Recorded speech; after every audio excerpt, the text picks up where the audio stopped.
Hello everyone, welcome back to Hands Off My Hobo Rocket. Happy Martin Luther King Day, or whenever you're listening to this. Hope you guys are having a good day, staying positive, staying happy. It's always important. And today we're gonna be talking a little bit of baseball, because a major move was done today, once again, by my Pittsburgh Pirates.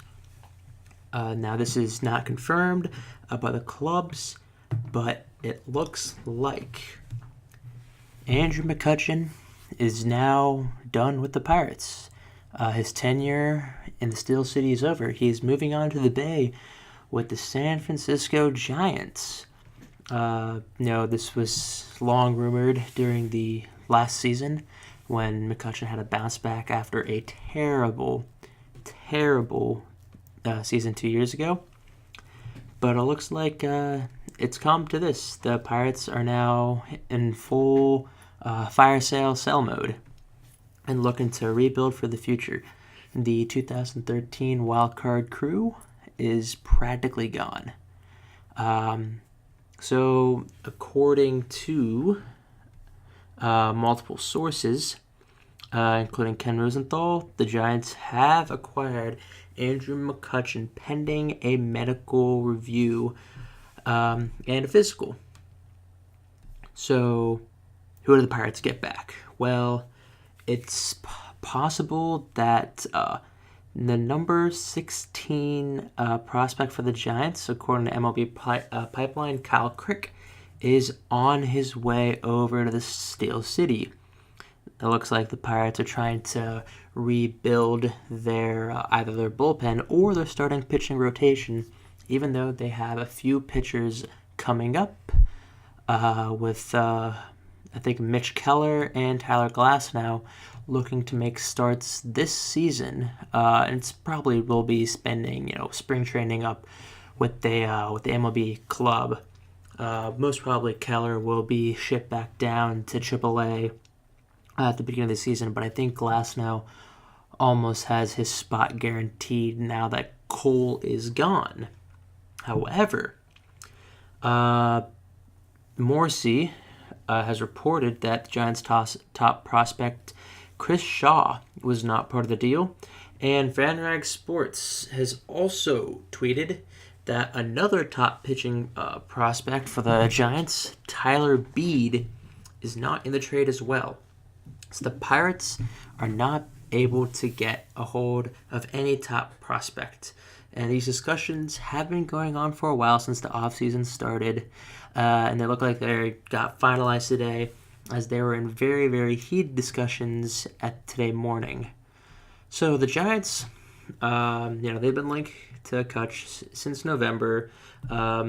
Initially after they missed out on acquiring Giancarlo Stanton, the Yankees won out that race.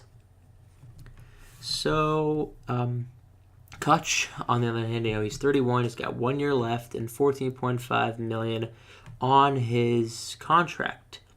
The Giants have a top 5 pick this draft, so they should probably be looking for a pitcher or maybe an outfielder, because McCutchen is not going to be the starting outfielder. He's going to be more of a utility guy in the outfielder. And you also have a longtime veteran Denard Span back there. So Cutch will be splitting time with Span, and Span's getting pretty old. Now, the Giants also made some steps to kind of regaining their elite caliber and having a bounce-back season by picking up Evan Longoria.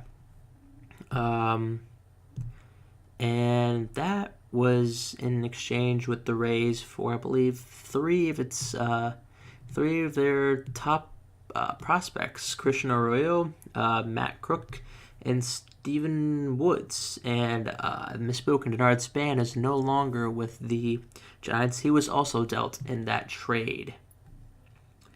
Now, so the Giants now really only have Cutch, and they're looking at acquiring Lorenzo Cain or JD Martinez. But they need someone in the outfield. And Cutch is a good, he's going to be, replacement level at the end of this season. At the beginning, he might be, he still might be all-star caliber. And it looks like He just needs to have a good year to help the Giants get back on track. So here's just a little history on Andrew McCutchen. He was formerly a first-round pick, 11th overall in 2005. He grew up with the Pirates organization, and from 2012 to 2015, he's been one of the greatest players in the league. He finished top 5 in the NL MVP each of those 4 seasons, and he won the MVP in 2013 when the Pirates made the wild card and beat the Cincinnati Reds in the infamous Cueto game. Now, Cutch has been exceptional defensively. However, he's lost a step due to a few injuries, and his bat hasn't been up to par as it was during his MVP season. Now, don't get me wrong. When he was MVP, he was around 25 years old. He's 31 now. That's a lot to ask from a 31-year-old to pick up their bat again and get back to batting, 310, 320. Cutch was bound, I think, down to 270, 260. So he's definitely fallen off just a bit, but he's looking to get back at it. This season, 94 runs, 159 hits, 28 homers, averaging a 279 and an OBP of 363.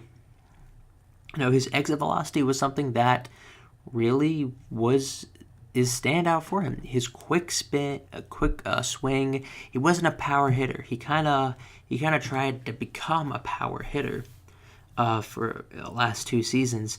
And that was bad because 2012, he had 31 homers. That was huge.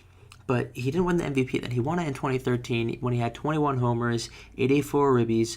He drew 78 walks. He was intentionally walked 12 times. 12 times. He only struck out 101 times. So his average was 317 with an OBP of 404. He was pretty good. And he kept the ball, even though he kept the ball kind of low, his ground out to fly out ratio was 0.87. Still, he played pretty well. That's his MVP season. His last 2 seasons, it wasn't that great. 2016, 24 homers, but with an average of 256. 2017, 28 homers, 279 average. So Andrew McCutchen has, he's played well. Now the thing is, McCutchen is great at hitting a ball that's, from the catcher's perspective, he's had a lot of balls thrown down and away from him. The famous saying, MVPs get sliders down and away. They don't get pitches, inside or maybe on the outside, top corner. But Cutch has been working hard on getting, his swing to be able to extend his arms and really reach for those down and away balls and, pull them into the field. He's gotten, much better. And, he's been an all-star in 2011, 12, 13, 14, 15. He's been a Silver Slugger from 12 to 15, Golden Glove in 12. He was on the, defense. He was a team on the Wilson's team, Defense Player of the Year 2012. He participated in the Home Run Derby in 2012. That's right, that's when he had his power. However, he's fallen off. And I think this is a good move for both teams, as long as the Pirates get back an outfielder and a pitcher. As long as they get that back, they should be in shape to really tank. Yeah, the Pirates aren't going for a wild card this year. They're aiming hard for the this year's draft, next year's draft, and the 2021 draft. They're going full Astros tank, I believe. And that means, get ready to see a Gregory Polanco trade and a Josh Harrison trade. Those should not be that far into the future. Maybe, during the middle of the season, maybe in, next offseason. But don't be surprised when you see the Pirates moving those long-time guys. And when, if possible, if Jung Ho Kang comes back, I wouldn't be surprised if you see them trade him almost immediately. He's not a good influence around the young guys. So I wouldn't be surprised to see him go. And talking about tanking, I just want to briefly talk about how to rebuild, an MLB franchise, an MLB team. So we see the Pirates trading all of their good players for prospects. Well, that's one way of doing it. One way of rebuilding is trading for prospects, top prospects, and growing them in your minor league system. As you do that, they will gain experience. It might take 3 years for a pitcher to move from AA to the MLB, but also it could take 1 season for them to make that jump. It just all depends on how fast they grow and how much they're going to be able to learn and be successful. But that's one way, just trading for prospects. Another way, which is made famous by the World Series winners Houston Astros, is by drafting well and making key signings. Like, Jose Altuve, a key international signing. Drafting Correa and Springer, I believe. Those were huge draft choices. Back then, 2014-13, the Astros stank it up. And they knew it. And they were fine with it because they were getting some of the best young players at that time. And it pays off. 4 years later, they're World Series champions. You can't argue with that. So that's what the Pirates are doing. But also, you got to know what to draft when. So this is gonna be a little bit of my opinion on what exactly you should do to really rebuild an MLB franchise. So you first need to cover a few bases when you start drafting. One, you need at least one. You need a good center fielder. You need someone to command your outfield. The Pirates did that by drafting Andrew McCutchen. A lot of teams have done that. Mike Trout is an example. Getting that center field spot down allows you to work the middle of the field when drafting. Your shortstop, your second baseman, you need to have good team defense with there, and also they have a good bat. Young guys, they'll learn. Their bat won't be as good initially, but give them 2 years, and their bat will start swinging easily. Defense is something you learn, but also comes with instincts. If they're instinctually good at defense, take them. You can teach them how to bat later. So once you get your center fielder and maybe a shortstop or second baseman, start looking at your pitching core. It's hard to find a team that has, 3 aces or 4 aces.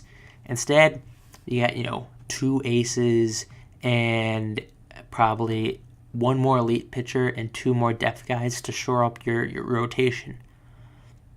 The Yankees were trying to get Cole because they had Severino, Tanaka, and Gray. Well, Tanaka is going to start going down. He used to be that ace. He's now he's kind of elite. He's going to start going down. Sonny Gray is elite. He's not yet shown that ace play. Luis Severino, ace, full on through. Garrett Cole is supposed to be an ace, but he just hasn't produced as one. I think that's why the Astros are taking a bet on him, because they already have 2 aces. They have Dallas Keuchel and Justin Verlander. They have the Justin Verlander, who can teach Cole so much, because Cole's only 26, I believe. So you want that ace pitcher. You want at least one of them. You got to draft them early on. Pitchers usually go first round. Your best pitchers are going to go then. For an example, who was drafted after Tyler Glasnow. Not Tyler Glasnow. Jameson Taillon was drafted 2nd overall behind Bryce Harper. Well, Bryce Harper, first of all, is he's a franchise player. He doesn't come around very often. And then the Pirates decide to pick up, Jameson Taillon, a pitcher who's absolutely an ace right now. He's still budding. I think he's 25, and he's still learning, but he's going to be an ace. They also picked up Tyler Glasnow, I believe, in the 5th round. You got pitchers, you find them as like diamonds in the rough. They're like finding an elite defenseman in the NHL. You usually don't find them in the first round. You usually find them later on, but the ones you do get in the first round, they're going to be good. They're just like that for pitchers. So once you get an outfielder, maybe a shortstop or a second baseman, you really want to pick up a pitcher. And then you want to either sign, you want to sign a veteran first baseman and draft a young first baseman. The first base, defensively, is something you can teach to a player. Josh Bell and Rhys Hoskins are two really good examples. Rhys Hoskins is going to turn into a great first baseman with a huge bat. Josh Bell, with that switch hitting power, he's going to be deadly. And he was initially a left fielder. When the Pirates brought him up, I think 2 years ago, when he hit that grand slam against the Cubs, he was playing left field. And now, he's honestly probably a top 10 first baseman in the NL. You can teach first base to a kid because they haven't fully gotten used to playing left field or right field or, center field. Now, if you have a center fielder, leave him in center. Left or right fielder, put him at first. They'll learn. And that's what the Phillies are doing with Hoskins. That's what the Pirates have been doing with Bell. And also Jose Osuna. So now that you've got, you got a veteran first baseman that can help teach your young first baseman, you've kind of set up a good batting order. Most center fielders usually have a big bat and they're pretty quick. First basemen need to have a big bat. A shortstop, second baseman should be, pretty quick, but also good at just getting on base, laying down bunts, or, hitting little ground balls in the gap to just get on base and steal a base or two, get into scoring position. Then you get your center fielder up or your first baseman up, hit a double, knock him in. That's an easy run right there. So you're drafting runs now. Not only you're drafting outs, you're drafting runs. And now you have a choice. You either work on your outfield and maybe get a power-hitting right fielder or a speed left fielder, or you try to acquire one through trade or through free agency, but then also you're going to want to get a third baseman. That's the hot corner right there. You see Evan Longoria, back in the day, David Freese. These guys are good third basemen. Josh Donaldson used to be a good third baseman. You want to pick up a good guy on third just because you're going to need that defense. There are a lot of right-handed hitters that just love to pull the ball. And you're going to live good. If you get a left fielder with a huge arm, you're going to be good. Because you're going to need that third baseman. And if you can't have a good one, you want someone behind him that can make a throw to home. And that also now lies on your catcher. So initially, when you got a lot of young guys on your team, get a veteran catcher. Catchers, usually old guys. You want them to help, your young pitchers and also be there to support your young outfielders. Because whenever an outfielder is going to make a throw to home, you want your catcher in the right position. And you want someone that's good at communicating and also someone that knows how to throw to runner stealing. So I guess, if you look back at the order of how you draft and how you build, you draft a pitcher, center fielder, and first baseman, second baseman, or shortstop. You draft those early in the draft. You got to get guys that you know are going to be good. Then, through either the free agency or through trading, lower level prospects, you start looking at, left fielder, right fielder. And then the third baseman. Third baseman is something you really, really, really, if you can draft, like Rafael Devers, if you can draft them, get them. But if you have to, sign them, you have to, pay a huge price. But, otherwise, get one on a trade. That's what Boston did. And that would be, that's extremely important to get that third baseman. I can't harp enough. It's so important to get a good third baseman because they have so much responsibility defensively and offensively. If you get a third baseman that can bat well, you're shoring up the middle of your order so well that once you get your top three guys on base, if they get on base, your 4, 5, 6 hitters, they're going to be so happy swinging away. And then after you draft your infield and you work on your outfield, your catcher, just keep getting veteran guys. Maybe you're not going to have a steady catcher for the first 4 years.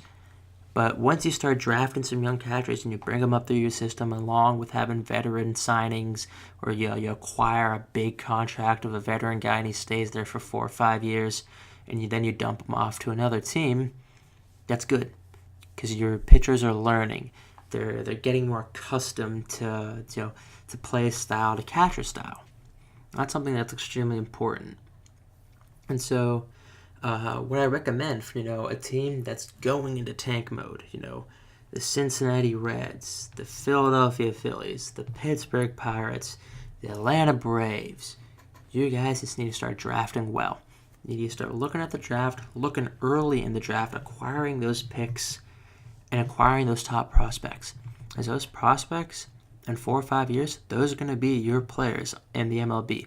They might not be playing in single A, double A, or triple A, or maybe even, fall ball. They might be that bad. They might be that, I wouldn't say bad, but they might be that unaccustomed to playing baseball that you start them off in fall ball and fall A, but you best bet these guys are going to grow.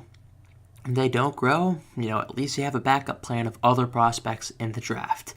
Because, the prospects, sometimes you have to take a gamble on them. And, if your gamble doesn't work, you just didn't get lucky. But you got to make sure you just keep acquiring prospects and keep drafting well and making smart decisions on your rotation and on your outfield. And then, obviously you have to look at your bullpen and your closers. You can acquire a closer. Once your starting pitching is down, your bullpen will slowly trickle in just with, pitchers you're bringing up. Because, you can draft a relief pitcher, but you can turn a starter into a reliever. I think that's going to become more and more promising, and it's going to happen a lot more often, turning a starting pitcher into a relief pitcher. Because once they're a relief pitcher, they still have that starter mentality of I want to get this guy out on the least number of pitches I can, just keep my arm fresh. And then you can almost treat it like, okay, I have 2 starters in the game now. I got a starter who gets the first 5 innings, and I can put in a reliever, even a specialist. Still, he might be a specialist reliever, but I put in a guy that can work great under pressure, like a starter. And he can put me through, 3 innings, get me to the 8th, put in my closer, lights out. That's what you got to do to make sure you draft a good team. That's extremely important. And so, let me just see if there's any other big moves in the MLB that I can talk about right now. Other than Cutch, some people that still haven't signed anywhere. Hosmer, Darvish, Martinez, Arrieta, Kane, Moose, and the Todd father. So, it's looking like people are gonna start going. I'm thinking when Todd, either Yu Darvish moves, when Yu Darvish picks somewhere, everyone's going, because Yu Darvish is currently, he's looking like he's gonna make a decision soon. And he's got that mystery team, which no one knows, which is pretty interesting, having that mystery team. And so I think there are a few good fits. So, first of all, Jake Arrieta. That's going to be a big move wherever he goes, because they're getting a top-notch pitcher. And if he doesn't go back to the Cubs, he could go to division rival the Brewers. And he could definitely contend with the NL Central. The Brewers almost did it this year. I think if they get another pitcher, they're doing it. JD Martinez, no, I said he might go to the Giants. If he doesn't, Red Sox. Red Sox need that power-hitting outfielder. They need him. He's gonna work great as a DH. Absolutely amazing. Then you got a great DH, and if you have to play him out in the field because you want to rest one of your guys out there, boom, got him. And there are only 2 players that hit more homers last year than him. That would have been Giancarlo Stanton and Aaron Judge. Stanton 59, Judge 52, and then JD Martinez with the reasonable 45, which is still exceptional. And he has the second highest slugging percentage with a 574. Only Mike Trout with a 579.005 difference has a higher one. And Lorenzo Cain, I'm thinking he's going to go to the Giants. Now that the Giants have Cutch, Kane makes sense. Okay, Yu Darvish. I want him to go to the Rangers. I want him to go back because I think he was good there. I think he could have another chance there. If he goes to the Astros, that's just unfair because now they have 3-4 aces, and that's just disgusting, that rotation. Hosmer probably is going to stay with the Royals, even though he declined the contract, I think. I think he's going to stay with the Royals, and Alex Gordon and Salvador Perez are still there, so maybe the Royals can turn it around somehow this year. Alex Cobb might go to the Twins. Todd Father stays with the Yankees, and then Jonathan Lucroy. So a lot of teams need like a good catcher. The Astros are one of them. So you have Evan Gattis and Brian McCann right now. The Astros do. Evan Gattis should solely be a hitter. He should solely be their DH. Now you have Brian McCann. I would say Jonathan Lucroy is significantly better than Brian McCann. So I want to say, the Astros missed out on the Lucroy frenzy in the 2016 trade deadline season. Now they need to go after him.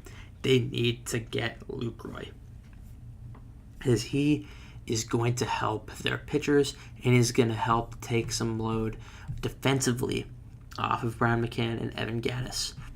I think that's extremely important. And also in recent news, Yadier Molina, he's going to be calling it quits in 3 years.